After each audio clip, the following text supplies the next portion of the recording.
Good morning to all. पिछले lecture में मैंने आपको इंटीग्रेशन के बारे में बतलाया as a reverse process of differentiation.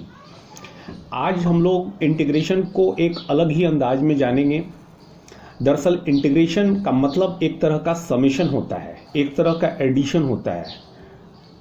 ये जो इंटीग्रेशन, जैसे हम कहते हैं कि नेशनल इंटीग्रेशन मतलब राष्ट्रीय एकता, तो एक तरह से ये यूनाइट करना हुआ, इसका मतलब है ना, एक तरह का एडिशन हुआ। ये एक तरह का समेशन है और यही कारण है कि इस इंटीग्रेशन का जो सिंबल हम इस्तेमाल करते हैं वो एस जैसा ही होता है। ठीक है, ये एस के ऊपर वाले पोर्शन को थोड़ा ऊपर खींच दें, नीचे वाले पोर्शन को इसको ऐसे खींच दें तो ये इंटीग्रल साइन बन जाता है। तो यही एस को थोड़ा सा चेंज करके इंटीग्रल साइन बनाया गया है। दरअसल कोई फिजिकल क्वांटिटी जो है उसमें अगर लगातार वेरिएशन हो रहा हो, ठीक है, और वैसी स्थिति में हमें उसकी टोटलिंग करनी हो, एक सर्टेन रेंज के अंदर हमें उसकी टोटल वैल्यू निकालनी हो, ठीक है, तो ऐसी स्थिति में हम क्या करते हैं, इंटीग्रेशन मेथड की मदद लेते हैं। जैसे मैं आपको एक एग्जांपल दूं, ये मेरे हाथों में एक स्प्रिंग है, अभी अनस्ट्रेच पोजीशन में है। यदि इस स्प्रिंग को मान लो कि ये इसकी नॉर्मल लेंथ जो भी है 5 सेंटीमीटर की मान लो है, इसकी लंबाई को मैं बढ़ा करके 10 सेंटीमीटर करने की कोशिश करूं तो पहले 5 से 6 सेंटीमीटर तक लाने में हमें कम वर्क करना पड़ेगा, 6 से 7 सेंटीमीटर तक खींचने में इसे ज़्यादा वर्क करना पड़ेगा, 7 से 8 सेंटीमीटर स्ट्रेचिंग में और ज़्यादा वर्क करना पड़ेगा, 8 से 9 सेंटीमीटर स्ट्रेचिंग में और ज़्यादा वर्क करना पड़ेगा, 9 से 10 सेंटीमीटर तक की स्ट्रेचिंग में और अधिक वर्क करना पड़ेगा। दरअसल हम देख रहे हैं कि 5 से 10 सेंटीमीटर तक की स्ट्रेचिंग के दरमियान जो पर सेंटीमीटर स्ट्रेचिंग के लिए जो वर्क करना पड़ रहा है वो कंटिन्यूअसली इंक्रीज होता जा रहा है। तो अगर हमें पूछा जाए कि 5 से लेकर 10 सेंटीमीटर तक के स्ट्रेचिंग के दरमियान टोटल कितना वर्क किया गया, तो हम क्या करेंगे कि इन सभी छोटे छोटे डिस्प्लेसमेंट्स, जिसको हमने 1 सेंटीमीटर में यहाँ लिया है, 1 सेंटीमीटर से छोटे स्मॉलर डिस्प्लेसमेंट्स भी लिए जा सकते हैं, as small as you can consider. तो इन स्मॉलर डिस्प्लेसमेंट्स के दरमियान जो किया गया वर्क डन है 5 से लेकर 10 सेंटीमीटर तक, इन सभी वर्क डन्स को हम टोटल करेंगे और यूं कहो कि हम उसको इंटीग्रेट करेंगे। ठीक है, तो समझ गए होंगे कि इंटीग्रेशन का इस्तेमाल हम कहाँ करते हैं। ठीक है, तो अगर कोई फिजिकल क्वांटिटी लगातार, जैसे यहाँ पर वर्क की वैल्यू जो है 5 से लेकर 10 सेंटीमीटर तक लगातार वेरी कर रही है प्रत्येक सेंटीमीटर, तो यहाँ हम टोटल करने के लिए, टोटल वर्क जानने के लिए, इस टोटल स्ट्रेचिंग के लिए हमने क्या किया, इंटीग्रेशन की मदद ली। ठीक है, तो ये एक तरह का समेशन है। अब कुछ प्रॉब्लम्स वगैरह करने से पहले आज हम सबसे पहले इसकी ज्योमेट्रिकल मीनिंग क्या होती है, इंटीग्रेशन प्रोसेस की ज्योमेट्रिकल मीनिंग क्या है, उसको हम लोग समझते हैं। तो जो टॉपिक है हमारा आज का वो है ज्योमेट्रिकल मीनिंग ऑफ इंटीग्रेशन। तो मान लो कि y = fx एक फंक्शन है जिसका ग्राफ इस प्रकार का आता है, ऐसा कर्व्ड ग्राफ p से लेकर q तक हमने लिया है, और ये ग्राफ और भी आगे पीछे हो सकता है। मैंने इसे एक सर्टेन लिमिट, x की एक सर्टेन रेंज के अंदर ये ग्राफ को लिया है। x = a से लेकर के x = b के बीच मान लो कि ये ग्राफ हमने ट्रेस कर रखा है। p इसका लेफ्ट एंड है, q इसका राइट एंड है। ठीक है, अब क्या कर रहे हैं कि ये जो डिस्टेंस है इसका x एक्सिस पर Q से हम एक परपेंडिकुलर ड्रॉ करते हैं x एक्सिस पर जो B को कट कर रहा है। ऐसे ही P पॉइंट से एक परपेंडिकुलर ड्रॉ करते हैं x एक्सिस पर जो A पर कट कर रहा है। अब AB की लंबाई कितनी हो जाएगी, तो small b minus small a के इक्वल हो जाएगी। ठीक है, अब हम ये चाहते हैं कि A से B के बीच ये ग्राफ के नीचे की जो टोटल एरिया है, इस एरिया को हम निकालना चाहते हैं। क्यों, अभी समझ जाओगे थोड़ी देर के अंदर, क्योंकि यहीं पर ज्योमेट्रिकल मीनिंग जो है छुपी हुई है। तो सबसे पहले फोकस करो कि ये एरिया हम कैसे निकालें। तो एक काम करते हैं, ये जो A से लेकर के B तक की जो दूरी है पूरी AB, कैपिटल AB, इस टोटल डिस्टेंस को बहुत छोटे छोटे बराबर लेंथ के टुकड़ों में बांट देते हैं। ठीक है, मान लो कि A से B तक की लंबाई यानी कि बी माइनस ए की टोटल लेंथ को हम एन स्मॉलर पीसेज में डिवाइड कर देते हैं और वो सभी पीसेज इक्वल लेंथ के हैं और वो सभी लेंथ जो है मान लो कि डेल्टा एक्स है, very very small length delta x. यानी कि यदि हम बी माइनस ए डिस्टेंस को एन बराबर टुकड़ों में बांट दें और सभी इक्वल पीसेस डेल्टा एक्स के इक्वल हो तो हम कह सकते हैं कि delta x is equal to b minus a upon n के बराबर होगा। ठीक है, तो मान लो कि ये पहला टुकड़ा ये हुआ डेल्टा एक्स लेंथ के बराबर, यहाँ एक पॉइंट डालते हैं, फिर उसके बाद डेल्टा एक्स मीटर आगे एक और पॉइंट डालते हैं। इस ए से बी तक की लंबाई को हम एन टुकड़ों में बांट देते हैं, एन पार्ट्स में डिवाइड करते हैं, एन डिविजन्स देते हैं। इसमें प्रत्येक डिवीजन जो है डेल्टा एक्स डिस्टेंस के बाद लिया जा रहा है। तो यहाँ भी डेल्टा एक्स ऐसे ही ऐसे करके एन टुकड़ों में एन पॉइंट्स हम यहाँ पर पुट कर देते हैं ए से बी के बीच। उन सभी पॉइंट से एक परपेंडिकुलर हम ड्रॉ करते हैं और वो परपेंडिकुलर जो है आगे जा करके इस कर्व को पी क्यू कर्व को यानी y equal to f x curve को डिफरेंट पॉइंट्स पर कट करते हैं, जैसे देख रहे हो। इन प्रत्येक पॉइंट से हम सामने की ये जो पैरेलल लाइन है, ये y एक्सिस के पैरेलल, उन पर परपेंडिकुलर छोटे छोटे परपेंडिकुलर्स ड्रॉ करते जाते हैं। क्लियर है? अब तुम देख रहे हो कि बहुत सारे रेक्टेंगल्स बन गए, जिन प्रत्येक रेक्टेंगल्स की विड्थ जो है डेल्टा एक्स के इक्वल है। ये देख रहे हो, ये सभी विड्थ जो है डेल्टा एक्स के इक्वल हैं। हाँ, इनके हाइट्स अलग अलग हैं। चलो पहले रेक्टेंगल की हाइट की बात करें तो ये कितना होगा, तो मान लो कि ए पॉइंट जो स्मॉल ए मीटर की दूरी पर है फ्रॉम द ओरिजिन, तो इसके करस्पॉन्डिंग जो y की वैल्यू है वो एफ ए होगी, एफ ए। तो ये लेंथ कितनी हो गई, एफ ए के बराबर हो गई। ठीक, तो यदि हम इस पहले रेक्टेंगल की एरिया निकालना चाहें तो हमें क्या करना होगा, इस एफ ए से डेल्टा एक्स को मल्टीप्लाई करेंगे। क्लियर है? इस रेक्टेंगल की एरिया निकल गई, ऊपर में ये ट्रायंगल छोटा सा बच गया, इसका हिसाब करेंगे बाद। इसके बाद वाला जो रेक्टेंगल है उसकी एरिया कितनी होगी, तुम देख रहे हो इसकी एरिया थोड़ी ज़्यादा है, थोड़ी लार्जर है, क्योंकि ये हाइट में थोड़ा अधिक है। और इसकी हाइट कितनी होगी, ये point a plus delta x होगा। ध्यान देना, ये पॉइंट ओरिजिन से ए मीटर की दूरी पर है, ये वाला point a plus delta x metre की दूरी पर होगा। तो ये हाइट कितनी हो जाएगी, ए प्लस डेल्टा एक्स। यदि एक्स की वैल्यू हो तो उसके करस्पॉन्डिंग वाई की वैल्यू कितनी हो जाएगी, F a plus delta x होगी। ठीक है, तो ये हाइट जो है दूसरे रेक्टेंगल की F a plus delta x होगी, और उसे यदि हम डेल्टा एक्स से मल्टीप्लाई करेंगे तो इस दूसरे रेक्टेंगल की हाइट निकल जाए, दूसरे रेक्टेंगल की एरिया फाइंड कर लेंगे हम।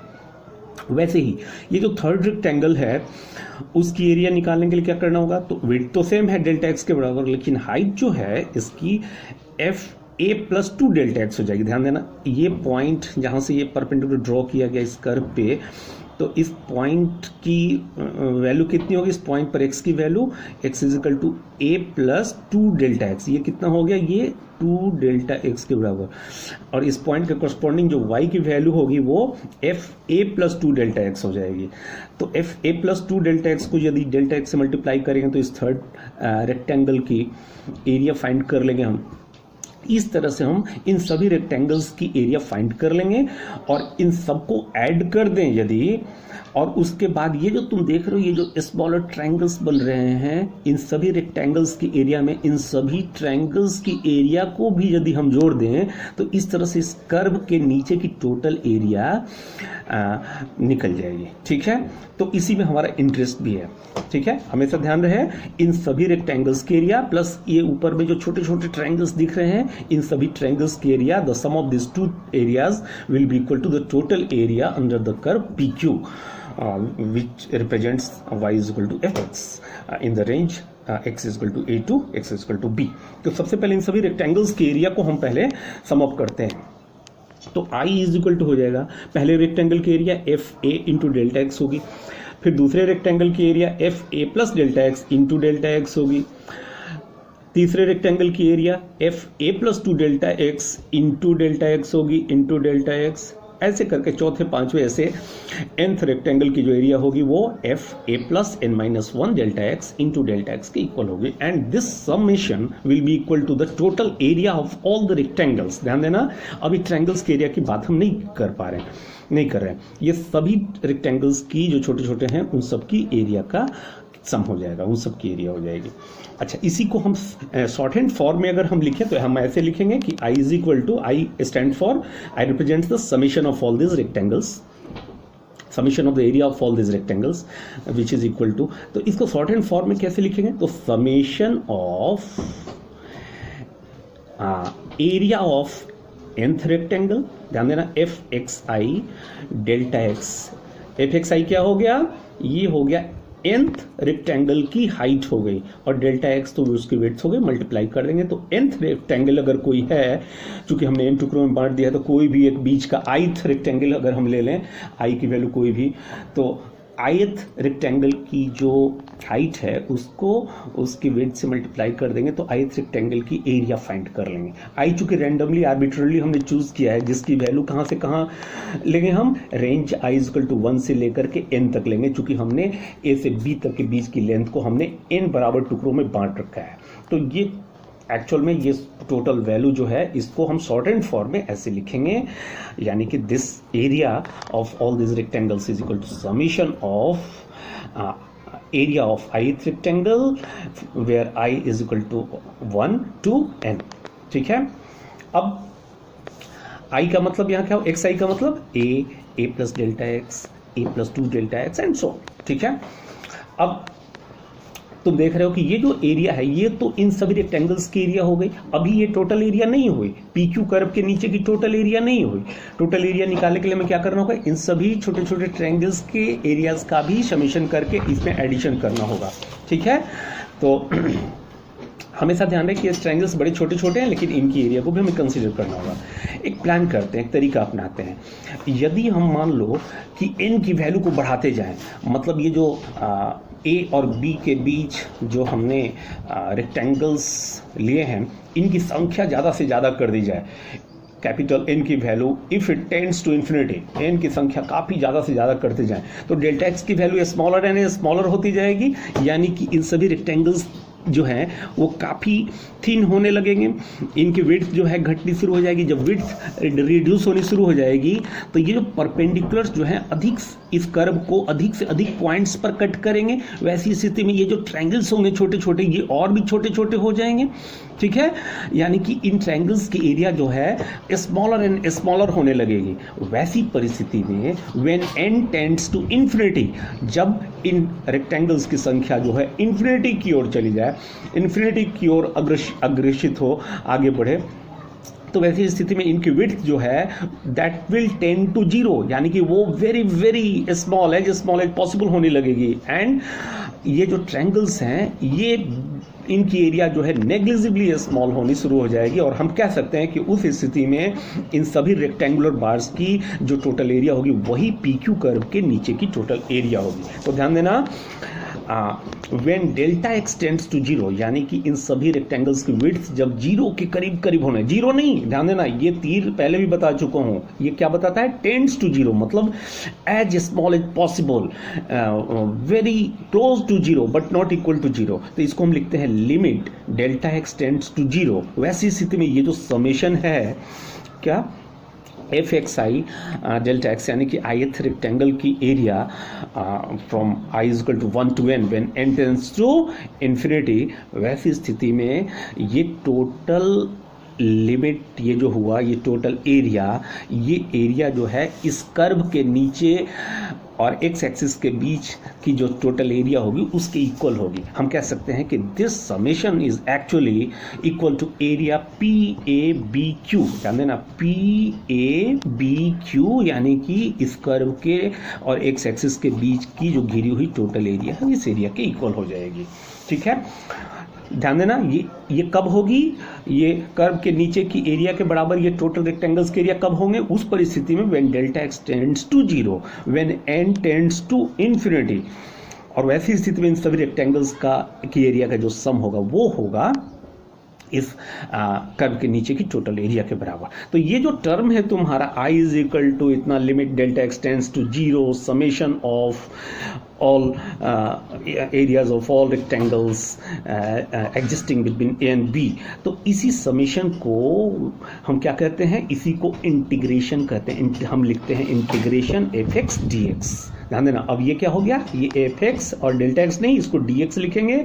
और किस रेंज में, चूंकि ए से लेकर के बी के बीच हम इन सभी रेक्टेंगल्स के एरिया को हम सम किए हैं। तो ध्यान देना, ये मैंने पहले ही बताया कि ये एक तरह का समेशन है जिसको हम इंटीग्रल साइन से डिनोट करेंगे। तो इसी चीज को हम जब delta x tends to 0 when n tends to infinity, ये जो टोटल समेशन है i इज इक्वल टू इतना, इसको हम integration of f x d x लिखते हैं in the range a to b।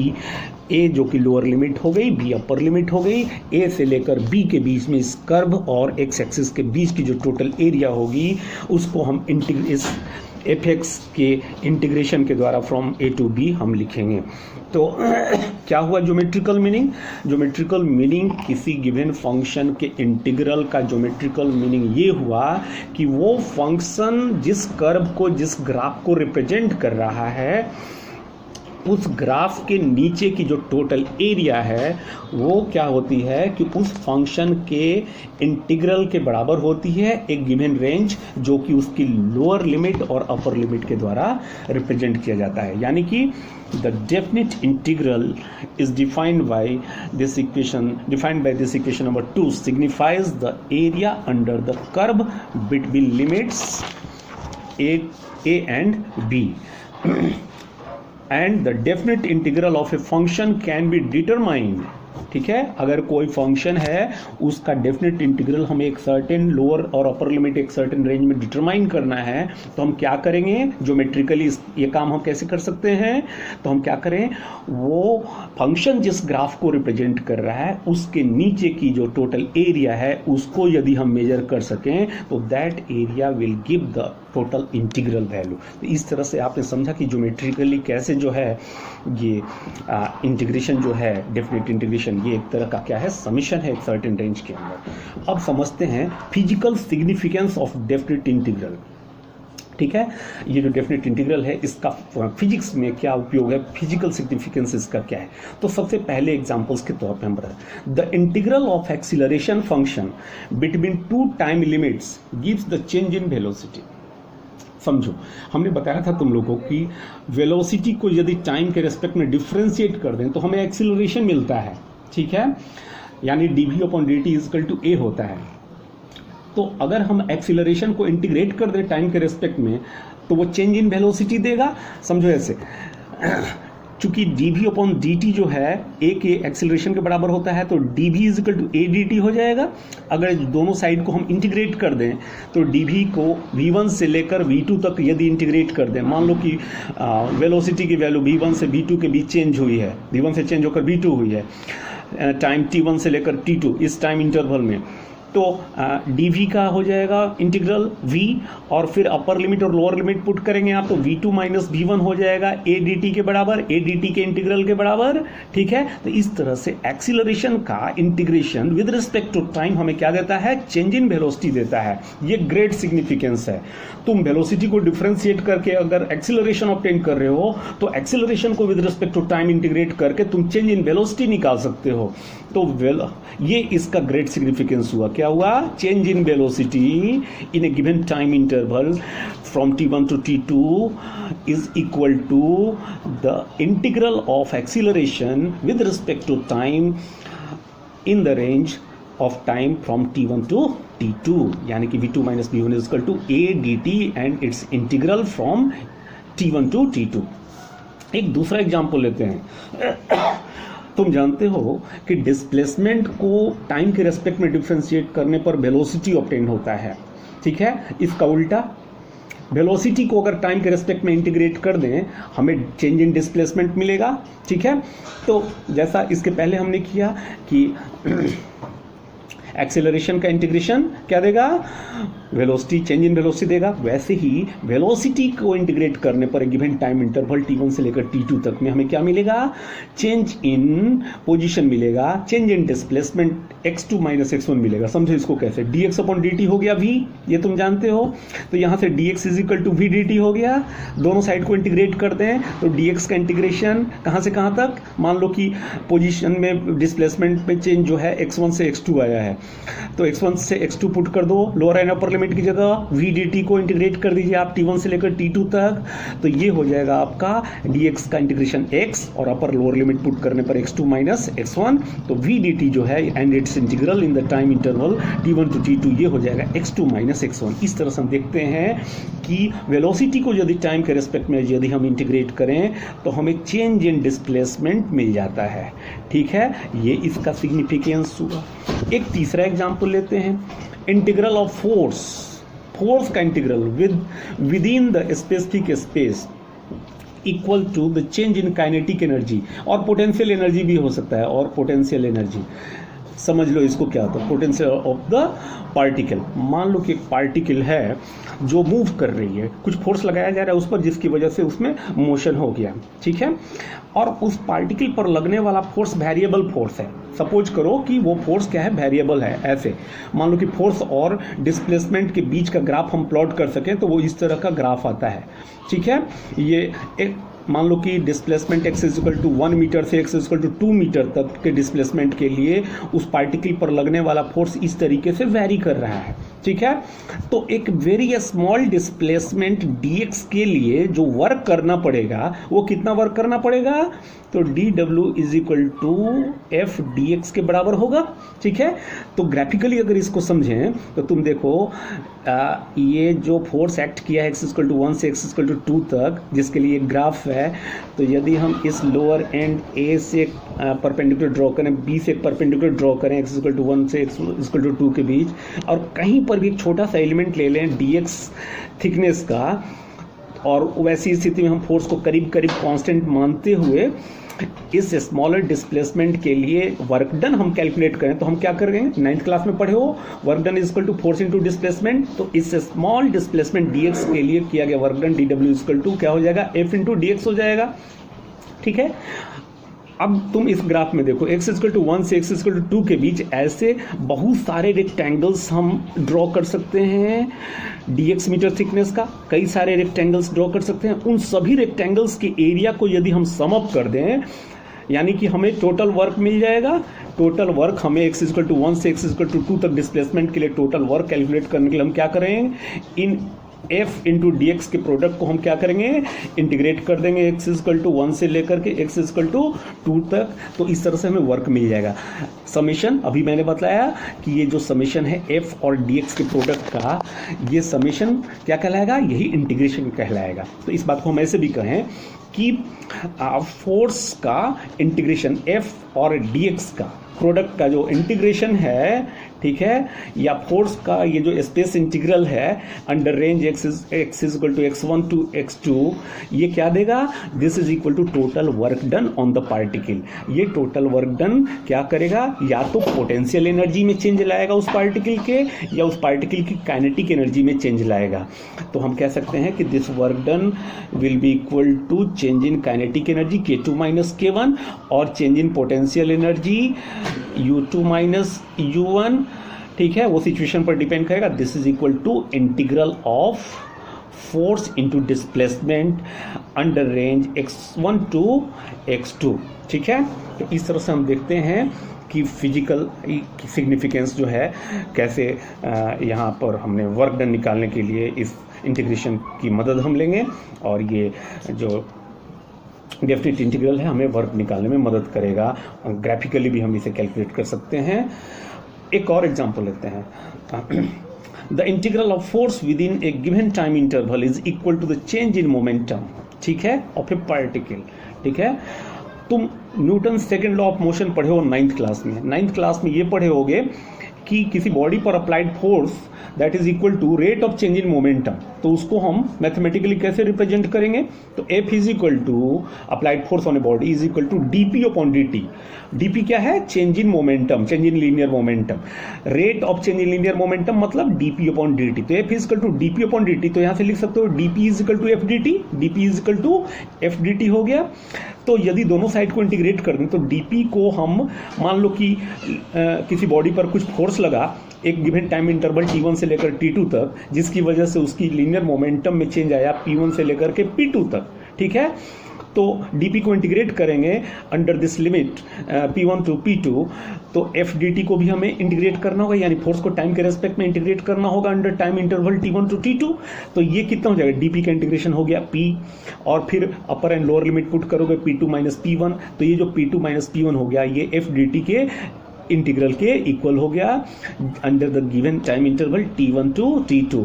तो हम कह सकते हैं कि यदि फोर्स को विद रिस्पेक्ट टू टाइम यदि हम इंटीग्रेट कर दें एक गिवन टाइम इंटरवल t1 से लेकर के t2 तक के रेंज में, तो हमें क्या मिलेगा? Will get the change in momentum, हमें चेंज इन मोमेंटम मिलेगा, ठीक है। तो ये सब इसके ग्रेट सिग्निफिकेंस है, फिजिकल इंपॉर्टेंसेस हैं।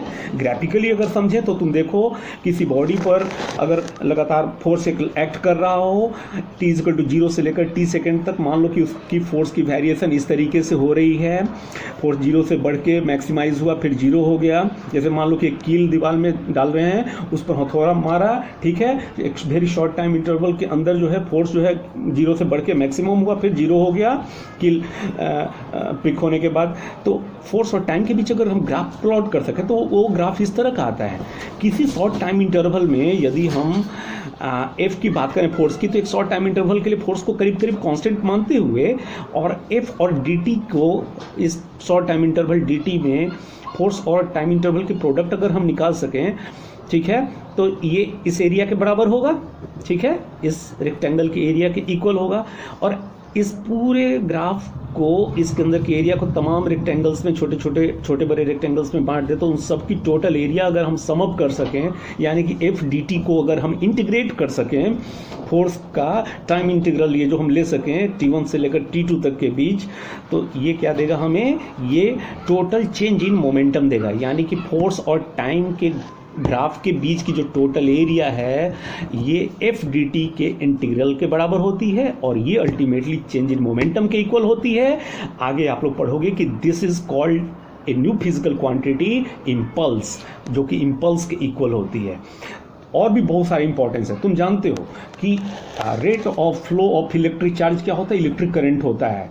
यानी कि अगर हम एक फिफ्थ एग्जांपल के तौर पे लें, तो चूंकि D Q upon d T जो है आपका आई होता है, करंट होता है, तो डी क्यू इजकल टू क्या हो जाएगा? आई डी टी के बराबर हो जाएगा। दोनों साइड में इंटीग्रेट कर दें हम, ठीक है, मतलब करंट को टाइम के रेस्पेक्ट में इंटीग्रेट कर दें। T1 से T2 तक मान लो कि किसी वायर में करंट फ्लो हुआ, तो चार्ज भी तो कुछ फ्लो हुआ होगा ना। मान लो कि 0 से लेकर के Q तक का चार्ज फ्लो हुआ, तो यहाँ से हम Q इज इक्वल टू हम लिख सकते हैं कि आई डी टी, यानी कि करंट का टाइम इंटीग्रल क्या देगा आपको? एक गिवन टाइम रेंज में टोटल चार्ज कितना सर्किट में फ्लो हुआ, किसी कंडक्टर से कितना नेट चार्ज फ्लो हुआ, उसके बारे में इंफॉर्मेशन देगा।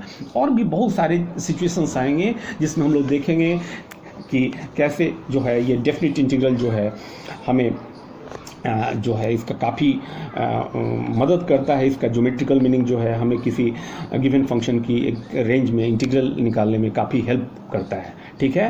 तो मुझे उम्मीद है कि इन सभी टॉपिक्स को, इन सभी टर्म्स को आपने से भी इस पूरे कॉन्सेप्ट को ठीक से समझा होगा। नेक्स्ट लेक्चर में हम कुछ प्रॉब्लम्स करेंगे। अभी के लिए इतना ही, थैंक यू। अब हम लोग डेफिनेट इंटीग्रेशन के ज्योमेट्रिकल मीनिंग और उस पर बेस्ड कुछ प्रॉब्लम्स करते हैं, जिससे कंसेप्ट और क्लियर होगा और ये भी पता चलेगा फिजिक्स में कहाँ इन कंसेप्ट्स का उपयोग है और क्यों पढ़ा रहा हूँ मैं अभी आपको। तो पहला प्रॉब्लम लेते हैं, find the area bounded under the curve. एक कर्व है, एक फंक्शन गिवन है y equal to 3x square plus 6x plus 7, y is a function of x, इस तरह का फंक्शन है। तो find the area bounded under this curve and the x axis with the ordinates x is equal to 5 से लेकर के x is equal to 10 के बीच हमें क्या करनी है? ये जो कर्व रिप्रेजेंट किया जा रहा है इस इक्वेशन के द्वारा, इसके और x एक्सिस के बीच की एरिया हमें डिटरमाइन करनी है। तो सॉल्व करते हैं। तो अभी तुमने जाना कि किसी गिवन फंक्शन के द्वारा रिप्रेजेंटेड कर्व और उसके नीचे की एरिया जो है वो टोटल उसके इंटीग्रल के बराबर होते, उसके इंटीग्रल वैल्यू के इक्वल होती है एक गिवन रेंज के अंदर। तो अभी जो हमें निकालना है एक्चुअल में, हमें जो गिवन फंक्शन है उसे इंटीग्रेट करना है। कहाँ से कहाँ तक? x=5 से लेकर x=10 तक कोऑर्डिनेट्स की लिमिट से दे रखी है हमें। तो ये गिवन फंक्शन को पुट करते हैं, 3x² + 6x + 7 को इंटीग्रेट करते हैं लोअर लिमिट 5 से लेकर अपर लिमिट 10 तक के बीच। 3x² का इंटीग्रेशन क्या होगा? 3x³ हो जाएगा। और फॉर्मूला 6x का इंटीग्रेशन क्या होगा? x² 2 6x² प्लस 7 है तो 7x हो जाएगा। और lower and upper limit as it is put कर दे। 3 से 3 कैंसिल हो गया, 2 से 6 कैंसिल हुआ 3 टाइम्स में, और ये जो कुछ रह गया हमारा इस ब्रैकेट के अंदर x³ plus 3x² plus 7x and इसके अपर एंड लोअर लिमिट अभी पुट करने हैं हमें और इनका अभी हिसाब करना है। तो लोअर लिमिट 5 और अपर लिमिट 10 पुट करो। तो फिर इसके बाद एरिया की वैल्यू कितनी हो जाएगी? पहले इस गिवन फंक्शन में अपर लिमिट पुट करते हैं 10, तो 10³ plus 3 × 10² plus 7 × 10 minus lower limit की वैल्यू पुट करते हैं तो 5³ प्लस 3 × 5² प्लस 7 × 5। ये कैलकुलेट करने पर आपका ये हो जाएगा 1000 plus 300 plus 70 minus 125 plus 75 plus 35, जो कि सिंप्लीफाई होकर 1370 minus 235 which is further equal to 1135 हो गया। ठीक है, इतना स्क्वायर यूनिट जो भी है। तो ये ज्योमेट्रिकल मीनिंग के कॉन्सेप्ट पर बेस्ड था इंटीग्रल के, डेफिनेट इंटीग्रल के। एक दूसरा प्रॉब्लम लेते हैं। The momentum of a particle p change with time t according to the relation. Momentum किसी पार्टिकल का चेंज हो रहा है with respect to time according to the relation dp/dt is equal to rate of change in momentum दे रखा है 10 newton plus 2 newton पर second into T.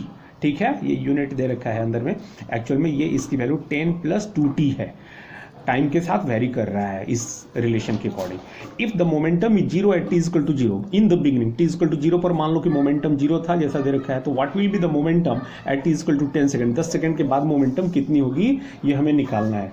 तो जैसा दे रखा है dp/dt = 10 + 2t, मैंने यूनिट हटा दिया है, dp/dt गिवन है 10 + 2t, तो यहाँ से dp = 10 + 2t इंटू dt हो जाएगा, तो dp = 10 + 2t dt हो जाएगा। दोनों साइड को अगर हम इंटीग्रेट कर दें अंडर प्रॉपर लिमिट, तो dp का इंटीग्रेशन क्या हो जाएगा? 0 से p के बीच, मान लो कि t = 0 पे इसका मोमेंटम जैसे दे रखा है, मानना क्या है दे रखा है 0, मान लो कि t सेकेंड के बाद इसका मोमेंटम p हो गया जो हमें निकालना है, तो 0 से p तक इसकी मोमेंटम में वेरिएशन हुआ, फाइनल मोमेंटम 0 से बढ़ के p हो गई। तो dp को इंटीग्रेट करेंगे इस लोअर और अपर लिमिट के बीच, और फिर ये जो 10 + 2t है तो इसमें टाइम का रेंज डालेंगे, टाइम का रेंज 0 से लेकर 10 सेकंड के बीच का है, तो इसे इंटीग्रेट करते हैं तो ये हो जाएगा आपका। इसको इंटीग्रेट करने पर dp का इंटीग्रेशन हो गया p, तो इसके अपर लोअर लिमिट डालें तो p - 0 हो जाएगा, और ये जो राइट हैंड साइड है इसको इंटीग्रेट करने पर ये 10t प्लस 2t² 2 होगा, और 2 से 2 कट गया, ये 10t + t² हो गया। इसकी टाइम की lower and upper limit 0 to 10 put कर दिए, तो ये जो मोमेंटम हो गया p - 0 यानी momentum, final momentum after 10 second, ये हो जाएगा p = अब इस टाइम में ये जो फंक्शन है हमारा राइट हैंड साइड में जो आया, इसमें अपर लिमिट टाइम की डालते हैं 10 × 10 प्लस ये t² की जगह 10² माइनस लोअर लिमिट पुट करने पर 10 × t की जगह 0, तो ये 0 और ये t² ये भी 0, ये खत्म। ये हो गया आपका 10 × 10 that is 100 plus 100 = 200 kilogram metre per second. p momentum की यूनिट क्या होती है? Kilogram metre per second SI system में। तो ये हमारा आंसर आ गया। एक तीसरा क्वेश्चन लेते हैं। गिवन है कि एक्सीलरेशन जो है a = 2t + 5 है, एक्सीलरेशन वेरी कर रही है, a = 2t + 5 है, टाइम के साथ साथ वेरी कर रही है, यूनिफॉर्म एक्सीलरेशन नहीं है। तो calculate the velocity of the body after 5 second. ऐसी स्थिति में कि एक बॉडी की वेलोसिटी जो पार्टिकल इस रूल को फॉलो कर रही है, उसका एक्सीलरेशन इस रूल के अकॉर्डिंग हो रहा है, इस तरह से टाइम के साथ साथ वेरी कर रहा है, तो ऐसे पार्टिकल की 5 सेकेंड के बाद की वेलोसिटी निकालनी है यदि इट स्टार्ट्स फ्रॉम रेस्ट, यानी कि यदि उसकी इनिशियल वेलोसिटी 0 है। तो हमें क्या दे रखा है? एक्सीलरेशन गिवन है as a function of time, acceleration हम जानते हैं d v upon d t होता है, ये दे रखा है आपको 2t+5।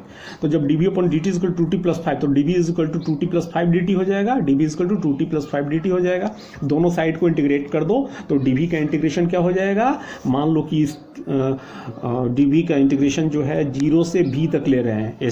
स्टार्टिंग में तो वेलोसिटी दे ही रखा है 0, मान लो फाइनल वेलोसिटी कितनी देर के बाद, 5 सेकंड के बाद मान लो कि बॉडी की वेलोसिटी v हो गई जिससे हम डिटरमाइन करना चाहते हैं। तो dv को इंटीग्रेट करेंगे 0 से लेकर v के रेंज में, और राइट हैंड साइड जो है हमारा इस इक्वेशन का 2t+5, इसको टाइम के रिस्पेक्ट में, तो टाइम किस रेंज में, 0 से 5 सेकंड तक, तो इस रेंज में इसको इंटीग्रेट करते हैं। ये राइट हैंड साइड का इंटीग्रल जो हो जाएगा ये 2t² होगा प्लस 5t हो जाएगा 0 से लेकर 5 सेकंड के बीच में। तो इनकी वैल्यू पुट करते हैं, पहले अपर लिमिट 5t जहाँ जहाँ है, फिर माइनस करके लोअर लिमिट की जगह 0 पुट करके देखते हैं। तो ये तो हो गया वेलोसिटी का dv का इंटीग्रल v हो गया, अपर लोअर लिमिट पुट करने के बाद v - 0 जो कि v हो जाएगा। तो v इज इक्वल टू कितना हो जाएगा, ये हमारा v इज इक्वल टू हो जाएगा, राइट हैंड साइड में हमारा जो इक्वेशन आया था ये t² + 5t, पहले 5 पुट कर दें तो t² की जगह 5² अब प्लस 5t की जगह 5 × 5, अब माइनस ये 0 0 पुट हो गया, ये हो गया 5 5 जा 25 अब प्लस ये 25, this is equal to 50 metre per second. तो उम्मीद है कि आपने इन तीनों क्वेश्चन को ठीक से समझा होगा। पहला क्वेश्चन ज्योमेट्रिकल मीनिंग पर बेस्ड था, और कुछ क्वेश्चंस मैं होमवर्क में दे रहा हूं, आप सॉल्व करने की कोशिश करना। These are the 7 questions. 1-2 questions के लिए मैंने हिंट भी कर रखा है, फिर भी अगर प्रॉब्लम हो तो आप पूछ लीजिएगा, सॉल्यूशन मैं बाद में भेजूंगा। मैं कल तक वेट करता हूं मैं आपका। Okay, thank you.